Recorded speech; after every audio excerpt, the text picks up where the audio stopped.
Well, if I have learned one thing today, Abe, is that people, they've got big dreams. They are shoot. What's the expression? Shoot for the moon. If you miss, you land amongst the stars. However, just one little thing can come along and throw a wrench right in our wheel. And when it comes to our retirement, that's not okay. This is not acceptable. So here you are, Abish Financial, Abe Abish, founder of Abish Financial Services, to help us avoid the wrench coming into our wheel, I guess is one way to put the planning process that you do for folks. So this survey, what I'm talking about is people with big dreams. Real quick, excuse me, the retirementkey.com is where to start the conversation with Abe and his team if you too want to avoid the wrench in your wheel. Also got links posted in the show notes. That's where to start the conversation with Abe and his team. This survey, I think it's funny, but it's about kind of the dream idea. When it comes to the vacations that you're planning, this survey by GoCity.com, they were asking people, respondents, what's the perfect vacation? And basically they took all the answers and they averaged out that the perfect vacation for people is long. It lasts 11 days. I understand that. You know why? Because once you take a 7-day vacation, a week-long vacation, it's right at like day 6, day 5, day 6, day 7. Chill. You're like, oh, I'm just like starting to get comfortable. I get it too. Yeah. Starting to settle in, and then you got to pack the car and head back home. You know, the second you're getting into the groove, it's over. So listen, I totally respect it. I just don't know a lot of people that have that kind of time to take an 11-day trip. True. So many morals to this conversation today, Abe. If you take your vacation and take the time, you deserve it. You work hard. But if you're going to take this vacation, budget accordingly, because this same survey found 11 days is the long time we want to, is the vacation time for a perfect vacation. We only want to go 3 hours from home, so we don't want to spend a lot of our time traveling. It costs nearly $9,000 per person for this dream vacation scenario. So bougie people is what we're looking at here. But I think that the really interesting factor about this survey, this study found something that a whopping 92% of people, if just one thing goes wrong, 92% said it's enough to ruin everything else about the trip, everything else about a perfect vacation. And you pointed out the idea, it's like, if you're going on a road trip and your car breaks down as you're leaving, that's one way to ruin a vacation. I was thinking if you have some cool destination, like if you're planning something that's outdoorsy or whatever, and your luggage gets lost and you have literally gear that you needed to do the vacation, how do you take the trip then? Yep. Luggage missing, car problems, weather, being sick. Yeah. All kinds of things. Yeah. And that's just for a one vacation scenario. Something else we talk about, we've compared our retirement to different things in life, taking a road trip, taking a vacation for 20 to 30 years, 40 years in some cases. And you have actually seen certain circumstances where, again, just like this vacation scenario, one thing could really come up and really mess up what should otherwise be a solid retirement plan. So let's talk about the review process that you do at Abish Financial Services, what you're looking for, and how you're able to pick out big things that could mess somebody up, and more importantly, how you fix it. Yeah, well, we gather potential clients' information, all of the information about Social Security, annuities, pensions, real estate, debt, cash, pensions, investments, inheritances, everything you can think of when it comes to someone's finances and things that could affect them in retirement. And then we get their risk tolerance. We find out what their goals and needs and objectives are. And a lot of our clients are just about ready to retire or just have retired. They have not yet made Social Security decisions. They have not yet started to put together a comprehensive plan that is more than just a continued investment management. So there are 4 pitfalls or 4 areas that I see that could be a big concern for people down the road in retirement if they get the decisions wrong. The first one, Heather, is getting the Social Security decision wrong, like either waiting too long to take it or taking it too early, and not understanding the pros and cons behind taking it early, taking it in your mid-60s, or waiting until maybe even 70 to take it. And getting the decision wrong can cost you a lot of money over a lifetime. So that's the first kind of area I see. And so one of the things we do as our potential clients are going through our process is, if a client hasn't taken Social Security, we run a Social Security analysis. We talk about it right there with the couple. or if they're single, it doesn't matter. When is it best for you to take it? And here are the pros and cons of taking it early, mid-retirement, or at 70. And it all depends on the situation. If you're working, you might have the luxury to defer and delay it and wait till your mid to late 60s or 70. Mm-hmm. If you're retiring early, you may not want to tap into your nest egg. You may want to leverage the Social Security income, that guaranteed income from the government, to help take pressure off the nest egg. It's not right or wrong. The decision's not right or wrong. Right. But it's understanding it and making sure you get the decision right, because if you get it wrong, it could be costly. So that's the first pitfall that we see. Got it. Second pitfall, and I really want to spend some time on this during this podcast. It's failing to take on a more conservative investment approach, or in other words, taking on too much risk or continuing to take on too much risk when it's not prudent, when you've advised not to do so, and you just can't get over, not having 20 and 30% returns anymore, and you want big returns. And what comes with big returns are big potential losses. And just failing to start pulling the reins in, failing to start de-risking, reducing risk at the point of retirement, because you should be doing that. Most people should be doing that. And so that's a huge one I want to come back to.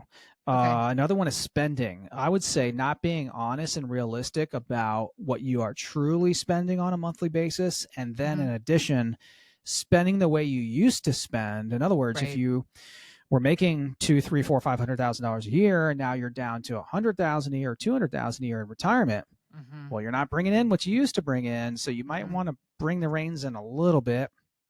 Make sure you're not overspending. Right. Like, there's a fine line between not spending enough and enjoying your nest egg over your lifetime, and then spending too much and maybe running out of money and causing yourself problems. Yeah. And we help bridge that gap with our clients. And if anything, we help encourage our clients to start spending into their nest egg. I mean, so many examples. It's like almost every day people come in and they have way more money than they'll ever go through in their lifetime. Yet they're holding on to it. They're holding on to it. They don't have plans. Don't have plans to spend it. Yeah. Their advisor's telling them not to dip into it. Don't touch it. Go back to work. Don't touch your nest egg. I mean, that's just backwards thinking. It's not the thinking and not the type of plan that you want when you're in phase two. You just worked your whole life to get here. Yeah. And so you need the permission to spend, right? You need a plan that's going to allow you to achieve the income you want to achieve, but also make sure that money's there in your 80s and 90s. And you can do both. Okay. Not factoring in healthcare. So the average couple is going to need over $300,000 put away for medical expenses in retirement, excluding long-term care. Really? Those are just costs not covered by your major medical health care plan, Medicare, or if you're working at a company still.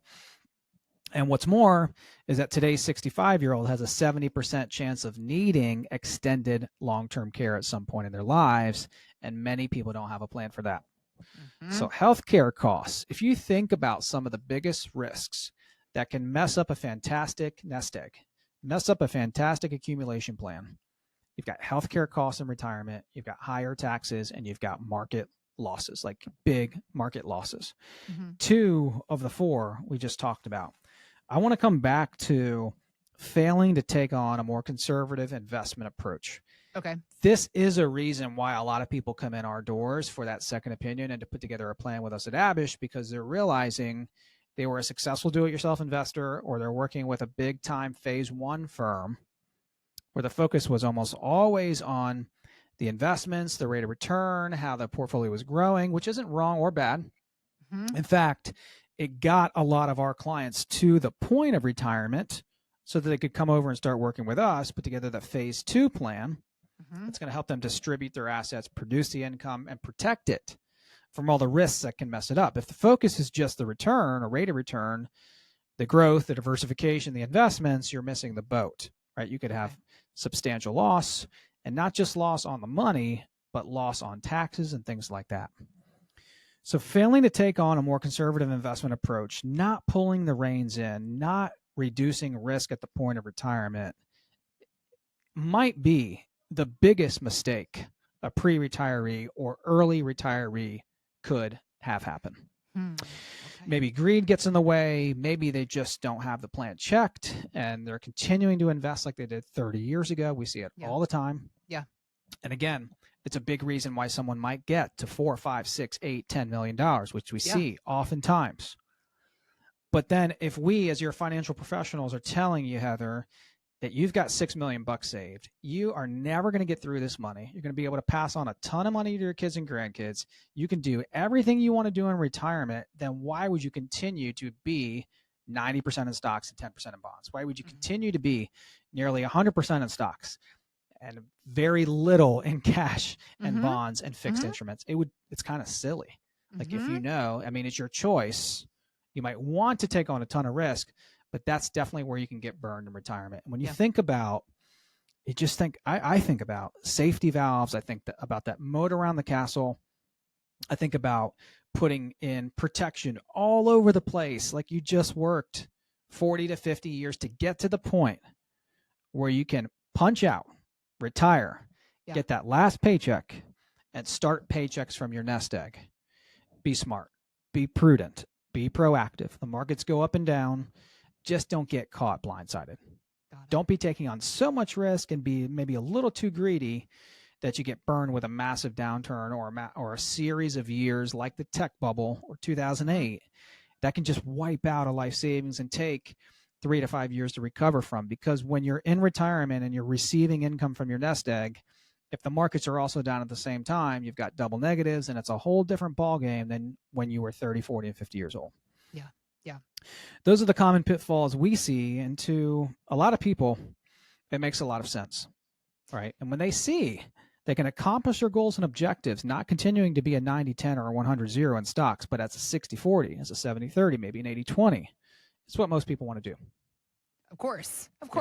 That's what we all want to do. We want to be smarter, especially as we're getting into our retirement years. We've worked very hard to get here. We come to you with this nest egg, our precious nest egg. Just don't want to mess it up. Don't now. Blow it up. Like don't mess it up. I think about football as well, right? So your favorite teams on the goal line, they're about ready to beat all the time. Your arch rival, the team that you hate the most in college or the NFL. And you're at the goal line, literally ready to score. The worst thing possible would be to turn the ball over at the goal line, to fumble it, throw an interception, or just turn it over on downs. You just went 99 yards down the field. You just went 30 to 40 years to get to the point where you're 60, you're 65, you're 70. You can retire on your own terms. Get it into as much of your control as possible. Right. And that's the goal, obviously, of the plans that you work to build, is giving people control of their money. It's your money. It's your hard-earned savings. You deserve control of it. I think most of the conversation about how to do better, how to have more control, it starts with the information, the education, the knowledge. Sure. So you've taken the time. You have written out your book, The Retirement Mountain, The 7 Steps to a Long-Lasting Retirement. I was just looking because as you were speaking to the market risk, I was looking to see where the placement in the book. It's right slap in the middle about possible hazards as you descend your retirement mountain, and you go right into the conversation about the sequence of returns hazard, which is, of course, withdrawing when the markets are down. Right. Other things about market problems and just all the different things that it can do to a portfolio, particularly right as we retire. Right. And so working to reduce that risk, obviously a big part of the education you want to give and the planning process that you do at Average Financial. That's right. Absolutely it is. And obviously, as is the education part, which is why you've published this book. So what else would you want somebody to know about this book? Well, for anyone that hasn't retired yet, or maybe has just retired, and you feel like you're still in that phase 1 part of a retirement plan where you're still invested like you were 10, 20, 30 years ago, and you're taking on too much risk, and you're like, Abe, but I've got $3 million, $1 million, $2 million, $5 million, $10 million. I feel like I have enough. That book can help you because you need a new type of plan. We call it a phase 2 retirement plan. There are only 2 phases to a retirement plan: growth and then income. Okay. It doesn't mean you stop growing your nest egg. I mean, you're going to live another 30 plus years. So the focus still needs to be there on growth. But maybe if you were 80, 90, 100% in stocks, you bring the reins in some or a good bit. I just met with a couple the other day. late 60s, 70s, like 68 to 71, and they're like a 90-10, 90% in stocks, 10% in bonds and cash. On their workbook, they said they want to be a 5. And I said, do you realize there's a huge disconnect between how you're invested and how you want to be invested? And they said, that's why we're here. Did they know, or yeah, were they? They realized. And they were working with an advisor at the time? They were working with another advisor firm. Frustrating, Abe. Who continues, well, as a phase 1 advisor, if you're just looking at rate of return and the growth, they're kind of doing their job because they're getting paid to help the clients grow their money. Yep. They're not getting paid to put together a comprehensive plan to help them distribute it and get all the money out and reduce risk. This is the difference of different the work mindset. Of phase 1 advisors. Phase 1 advisors, Heather, they'll recommend actually for people to go back to work. They'll recommend not touching your nest egg and portfolio because think about it. The portfolio and accounts will start going backwards. Their fees will start going down. They don't want clients touching their monies. We are the exact opposite. You come to Abish, we're a phase 2 distribution retirement planning firm that I believe excels at helping people get money out of their portfolio so they can enjoy it and live on it, right? And they turn it over to us so they can worry less and less about their money and financial decisions. It's the point. It's what you deserve for your retirement. So if you are looking for some help in this space to understand how to exit the growth phase, enter in that income and distribution phase while still having some growth opportunities, we got to keep up with inflation. We got to add security, layers of protection. This is what Abe and his team specialize in, and they are here to help you in this process. TheRetirementKey.com is our website and where you can go to start the conversation. Also have links posted in the show notes. Also more about the book. If you want to read Abe's book, you can buy it on Amazon. Anybody that comes in for a first appointment will give you a complimentary copy. I believe there's a way for you to download a PDF file of it. Abe, you just want this information out there. I love that about you. You're just like, here, educate yourself. That's right. Retirees of America. Right. Take it. Do better, know better. Yep. That's right. So lots of ways to get this information. We've got links to the book posted also in the show notes. Just want to help you do as best as you can in your retirement years is the goal of Abe and his team. So again, start the conversation. Visit us anytime at TheRetirementKey.com.